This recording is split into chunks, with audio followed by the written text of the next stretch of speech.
somehow I managed to read 11 books this month.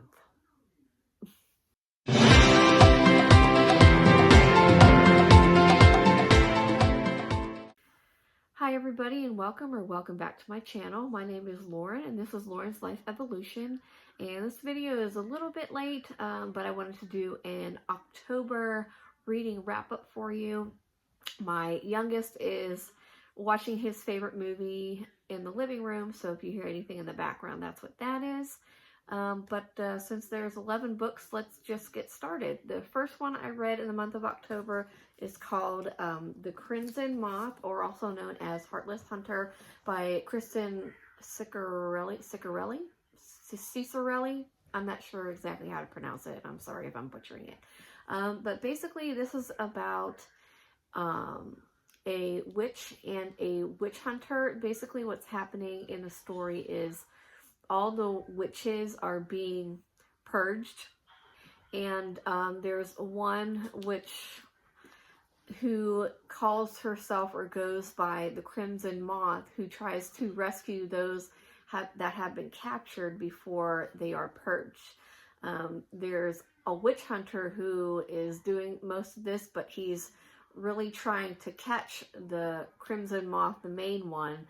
And what happens in the story is they're both kind of undercover and in disguise. We'll just say start dating, but they don't know who each other is. So one's actually the Crimson Moth, and the other is the witch hunter. So it's very interesting. It's interesting how the story has the witches get their powers and cast spells and everything. It wasn't bad. I gave it like 3.5, 4 stars. Definitely intrigued enough to read the second installment whenever it comes out. So there's that one. I did dabble a little bit into, let me fix this here, dark romance. I've never read any dark romance before, so I did the first time this month, and I read The Fabric of Our Souls and The Ballad of Phantoms and Hope, both by K.M. Moranova. The Fabric of Our Souls is basically about two psych patients. Basically one that wants to kill herself, and the other one, man, that he hurts himself to feel pain so he knows he's alive. And they're kind of in an unconventional rehabilitation center, I guess, for the mentally unwell. And haters to lovers kind of thing, that kind of goes on, but then there's something like dark and mysterious also behind the scenes. So this was pretty good. I do recommend this. And this is kind of like a side story that goes off of a side character from this book. This is basically about two ghosts that find each other and fall in love. That's basically the gist of the story. So this one was pretty good too. I don't think not as good as this one, but still pretty cute. So those were two of the ones that I read this month. I also did read, or at least via audiobook, The Divine Comedy by Dante Alighieri. Now, this was supposed to be the translation. The physical book I had was the translation by John Ciardi. The translation that was supposed to be on Audible was also of John Ciardi, but it was definitely not this translation because the wording was different than from this book. Either way, it was definitely interesting to see how he wrote the different levels of what was hell, purgatory, and I guess heaven.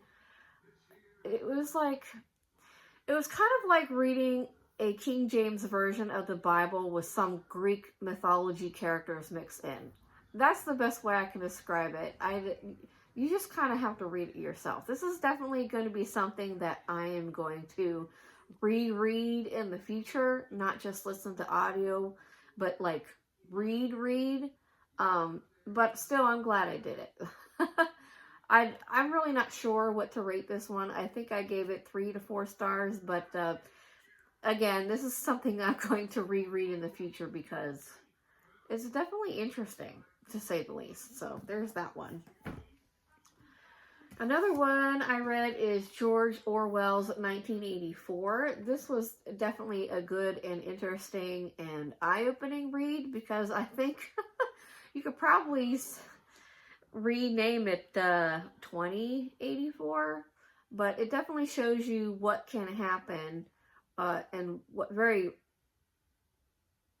it definitely can show you what can happen when the government completely takes over everything and tries to control you and history and everything else. And it's kind of creepy because it could potentially happen.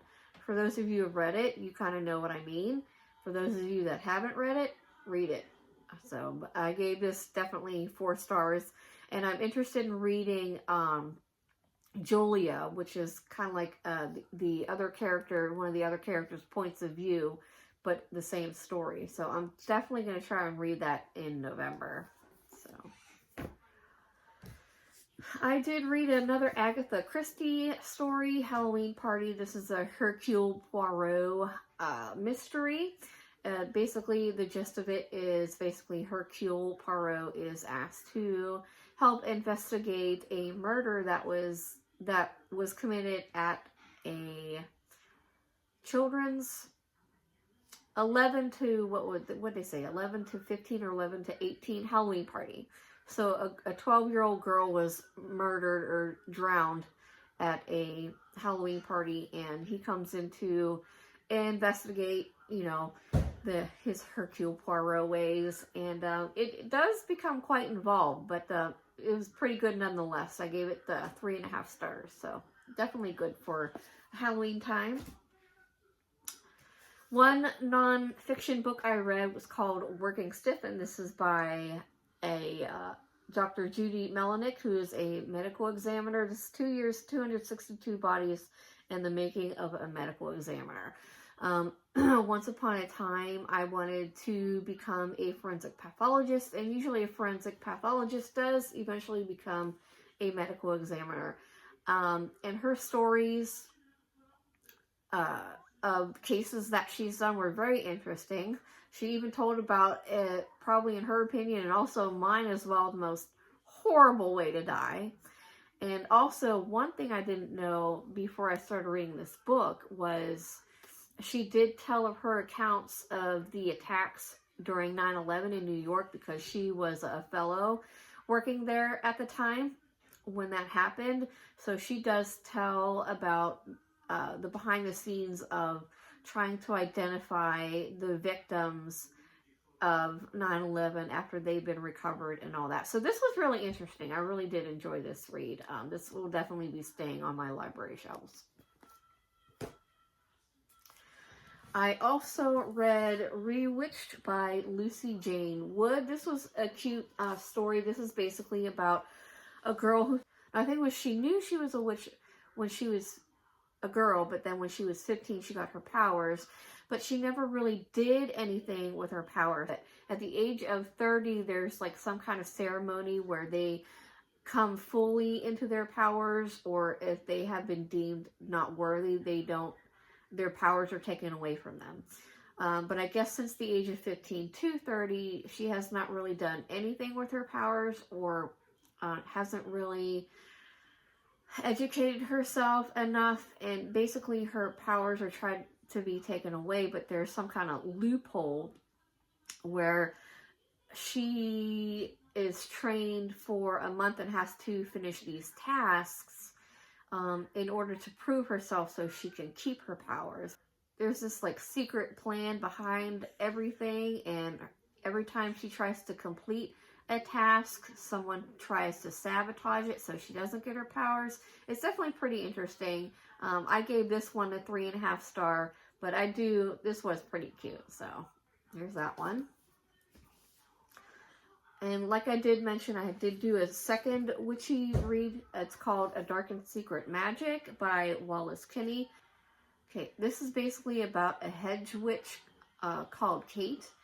And one of her old loves from the past, like 10 years ago, randomly shows up at her door. And she discovers that her late mother dabbled a little bit in dark magic, but there were reasons behind it. But it's a very good story and how it develops, and about what anything you would do to save your loved ones, and what you would do, what you would sacrifice. So I did really enjoy this. I gave it 4 stars, and I'm definitely going to keep this one. Alright, 2 audiobooks that I read that I don't have physical copies of. One was called, and I'll post a picture of it either here or here. It's called Once Upon a Pumpkin Spice Latte by Sydney Strand. It's kind of like a Hallmark Cinderella fairy tale retelling that revolves around pumpkin spice. So the main character, I guess her dad was trying to make a special, unique version of pumpkin spice and was naming it Peter's Pumpkin Spice, but he passed away, so the main character kind of took over for him, and she actually happened to befriend a prince when they were children, and they kind of grew up together. They always kept in touch. They were kind of like pen pals. And, you know, as they got older, they would text each other, call each other. They never lost touch. They would, you know, keep in touch every day in some way, shape, or form.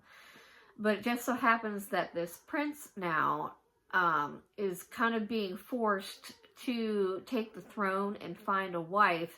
So it's basically kind of sort of like a friends to lovers kind of thing. But through the process of him trying to find a wife to get married, and her